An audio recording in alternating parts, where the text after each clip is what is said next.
மங்களாசாசனம் செய்து பின்பு திருவரங்கம் திரும்பி வந்தார். அவ்வாறு திக்விஜயம் மேற்கொண்டபோது திருக்குறுங்குடியில் நடந்த வரலாறு சற்றே சுவையானது. திருக்குறுங்குடி.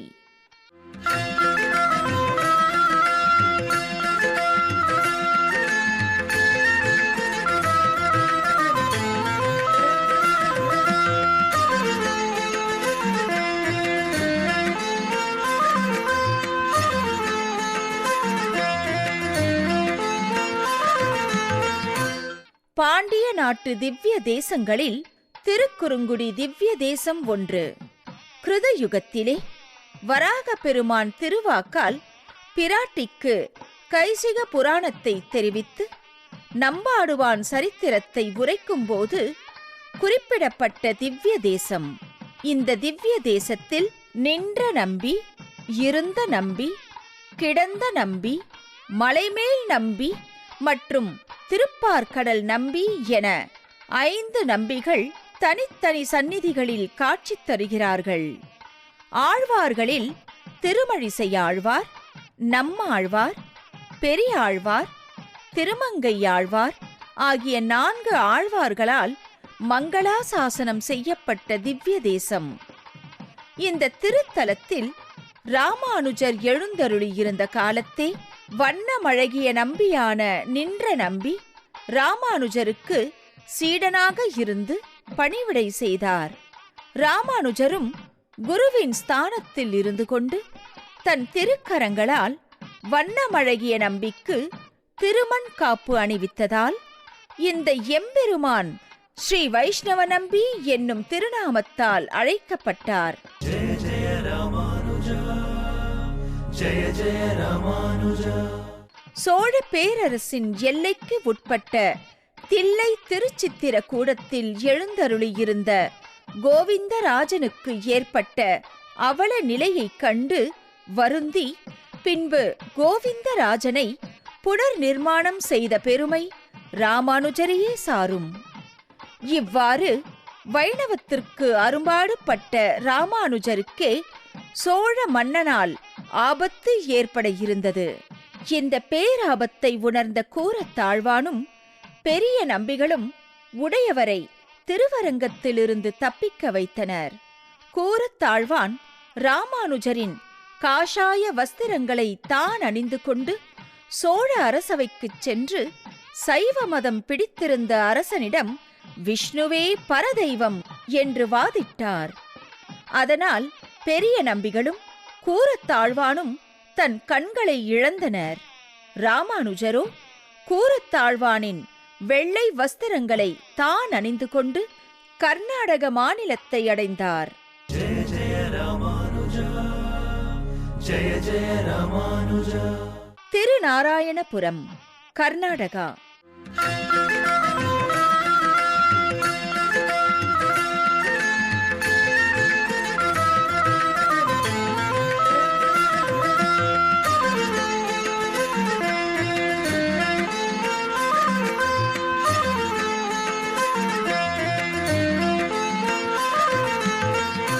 கர்நாடக மாநிலத்தில் தொண்டனூர் என்னும் திருத்தலத்தில் திருநாராயணன் அவர் கனவில் தோன்றி திருநாராயணபுர திருத்தலத்தை திருத்தி பணிகொள்ள பணித்தார்.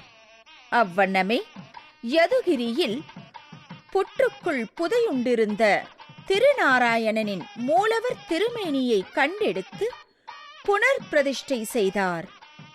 துவாபர யுகத்திலே பலராமனும் கண்ணனும் ஆராதித்த செல்வப்பிள்ளை உற்சவரை டெல்லி பாதுஷாவின் அரண்மனையிலிருந்து மீட்டெடுத்து யதிராஜ சம்பத்குமாரரை பிரதிஷ்டை செய்தார். தொண்டனூரில் சமணர்கள் 1000 பேரையும் ஒரு சேர வாதில் வென்று தன் ஆதிசேஷ ஸ்வரூபத்தை காட்டினார். பிட்டல தேவன் என்னும் மன்னனை வைணவத்தில் நாட்டமுறச் செய்து மேலக்கோட்டையில் திருக்கோயில் திருப்பணிகளையும் தினசரி பூஜை முறைகளையும் ஏற்படுத்தினார். இவ்வாறு 12 ஆண்டுகள் திருநாராயணபுரத்தில் தங்கியிருந்து தெய்வீக திருப்பணிகளை மேற்கொண்ட ராமானுஜர் தமிழகத்தில் தனக்கு தொல்லை கொடுத்த சோழ பேரரசன் மாண்டான் என்ற செய்தி அறிந்து திருவரங்கம் செல்ல முற்பட்டார். அவரின் பிரிவு துயரை தாங்க மாட்டாமல் மேலக்கோட்டை அடியவர்கள் தடுக்க முற்பட்டனர். பின்பு அவர்களின் அன்பு கட்டளைக்கிணங்க தன்னை போன்றதொரு விக்கிரகத்தை செய்யச் சொல்லி அதில் தன் பேரருளை கூட்டி நின்றார் எதிராஜர். தமர்கள் என்னும் திருநாராயணபுரத்து அடியவர்கள் உருவாக்கிய எதிராஜரின் திருமேனி திருநாராயணபுரத்து செல்வப்பிள்ளை திருக்கோவிலிலே இன்றளவும் தனிச்சந்நிதியில் பிரதிஷ்டை செய்யப்பட்டுள்ளது. தமருகந்த திருமேனி என்னும் பெருமையுடன் பக்தர்களுக்கு திருவருள் புரிகிறார் எதிராஜர்.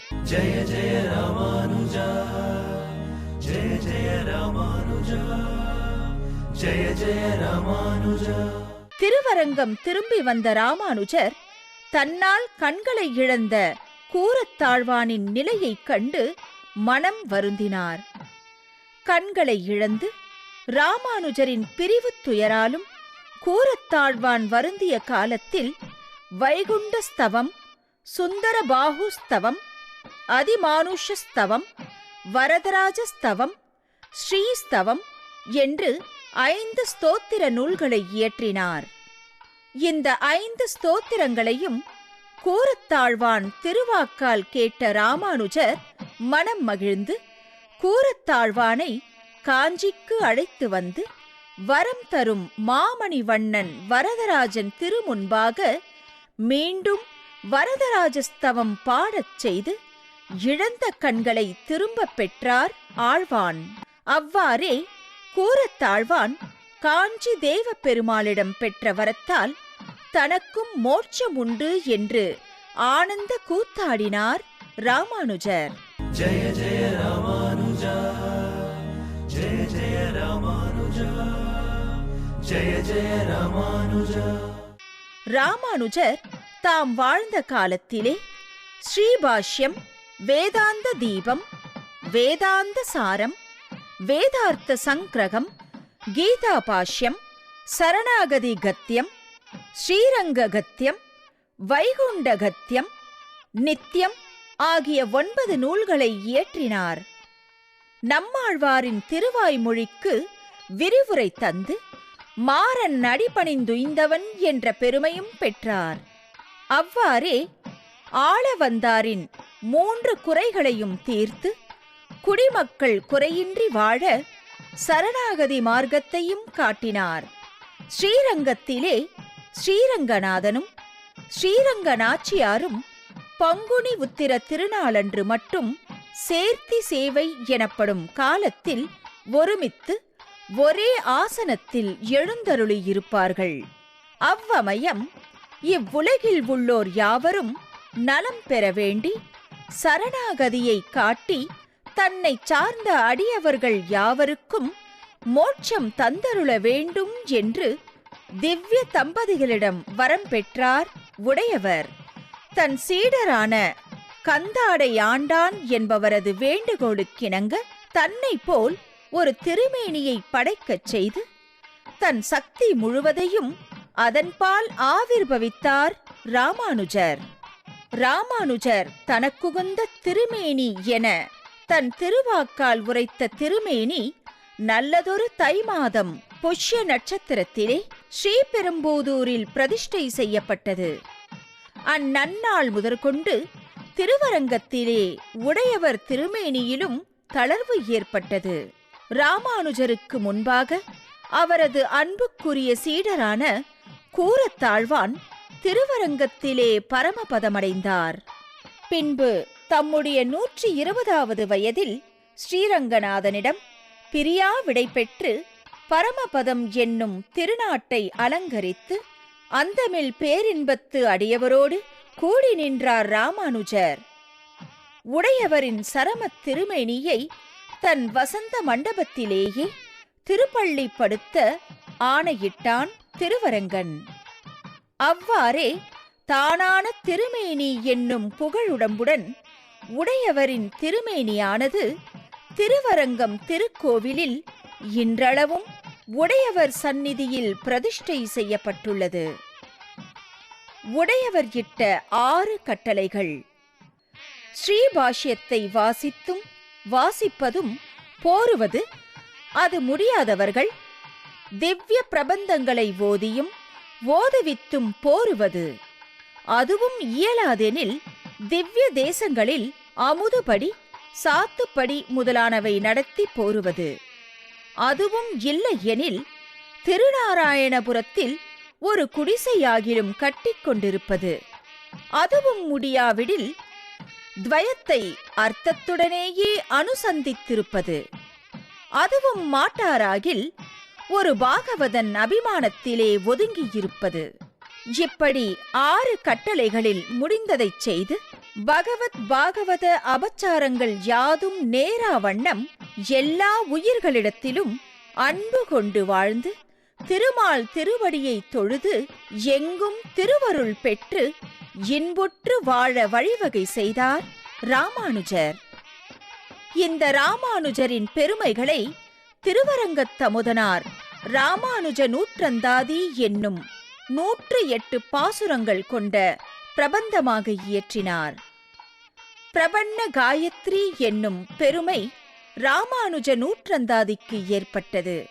இமயம் முதல் குமரி வரை வைணவமும் திருமால் பக்தியும் தழைத்தோங்கி இவ்வையகம் வாழ்வாங்கு வாழ வழிவகை செய்த ராமானுஜரை அவரின் 1000வது ஆண்டில் அகம் குளிர வணங்கி ஆண்டுகள் பல கடந்தாலும் வானம் உள்ளளவும் இப்பூமி உள்ளளவும் ராமானுஜரின் புகழ் என்றென்றும் நிலைத்து நிற்கும் என்று வாழ்த்தி மகிழ்வோம்.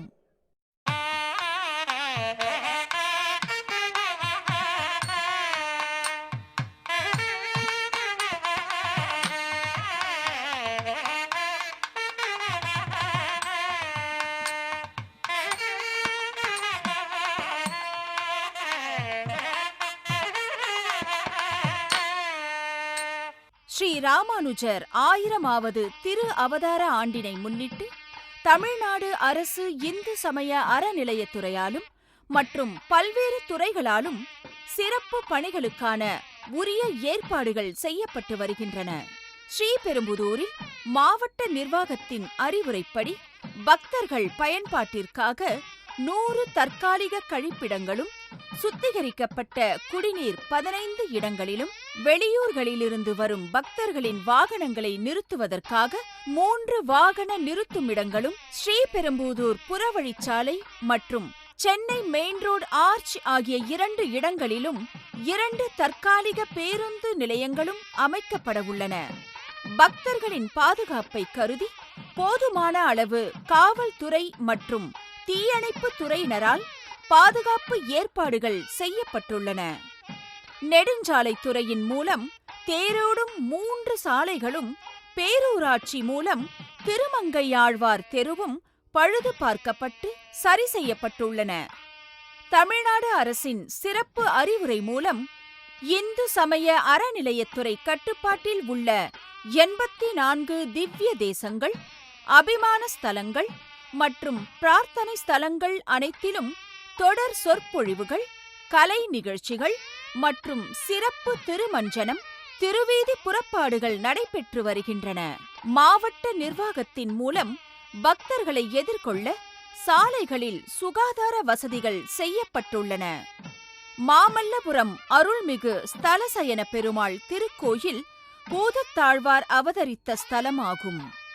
அங்கு அமைந்துள்ள அவதார ஸ்தலம் புதுப்பிக்கப்பட்டு ஏப்ரல் 30 அன்று சம்ரோக்ஷணமும் மே 1 அன்று உடையவர் ஆழ்வாருடன் எழுந்தருளி சிறப்பு திருமஞ்சனமும் மங்களாசாசனமும் நடத்தப்படவுள்ளது. 16/12/2016 தேதி முதல் உடையவரின் அவதார ஸ்தலமாகிய அருள்மிகு ஆதிகேசவ பெருமாள் மற்றும் பாஷ்யகார சுவாமி திருக்கோயிலில் வார இறுதி நாட்களில் தொடர் சொற்பொழிவுகள், கலை நிகழ்ச்சிகள் நடத்தப்பட்டு வருகின்றன. 29/12/2016 அன்று முக்கிய 12 திருக்கோவில்களில் எழுந்தருளியுள்ள ராமானுஜர் தரிசனம் தரும் வகையில் ஸ்ரீ ராமானுஜர் தரிசனம் எனும் நாட்காட்டி சிறப்பாக வெளியிடப்பட்டது. 5/2/2017 அன்று நெடு நாட்களாக திருப்பணி நிறைவு பெறாமல் இருந்த ஸ்ரீ மணவாள மாமுனிகள், மண்ணளந்த பெருமாள் மற்றும் பிள்ளை லோகாச்சாரியார் சந்நிதிகள் திருக்குடமுழுக்கு செய்யப்பட்டன.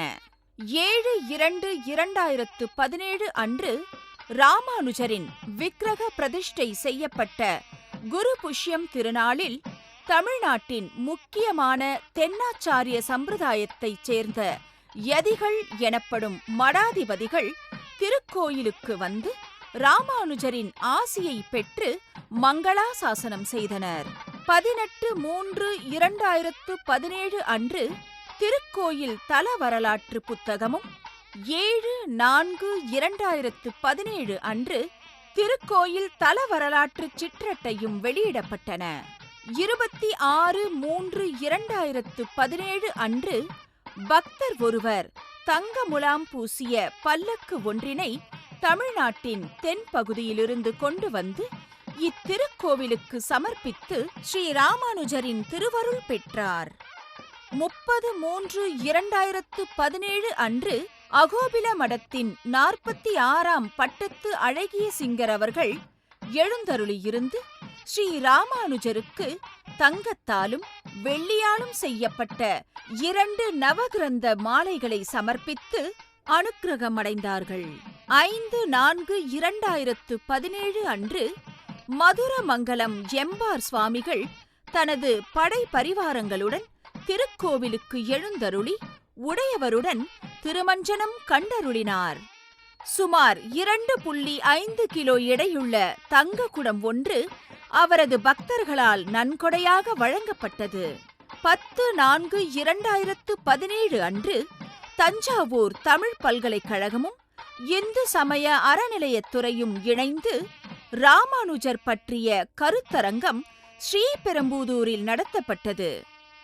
முதல் நாள் ஸ்ரீபெரும்புதூரில் துவங்கி மற்ற 2 நாட்கள் தஞ்சையில் நடத்தப்பட்டது.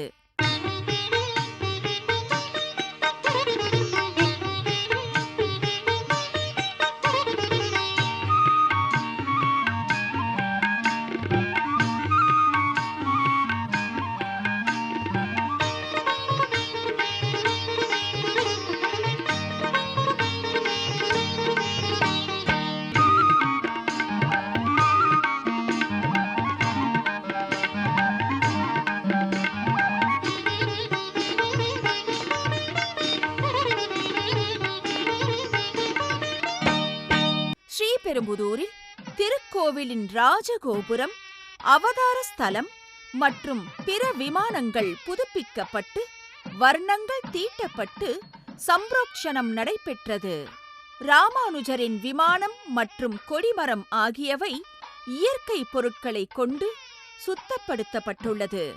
இத்திருக்கோவிலில் ஸ்ரீ ஆதிகேசவ பெருமாள், ஸ்ரீ ராமானுஜர் ஆகியோர் எழுந்தருளும் வாகனங்களும் முழுவதுமாக சீரமைக்கப்பட்டு வண்ணங்கள் தீட்டப்பட்டு புதுப்பொலிவுடன் உற்சவங்களுக்கு பயன்படுத்தப்படுகின்றன. திருக்கோவிலின் முன்புறம் புதியதாக நடைபாதை கற்கள் பதிக்கப்பட்டு பொதுமக்களுக்கு வசதிகள் செய்யப்பட்டுள்ளன. வனபோஜன மண்டபம் முழுவதுமாக இயற்கை மாறாமல் புதுப்பிக்கப்பட்டுள்ளது.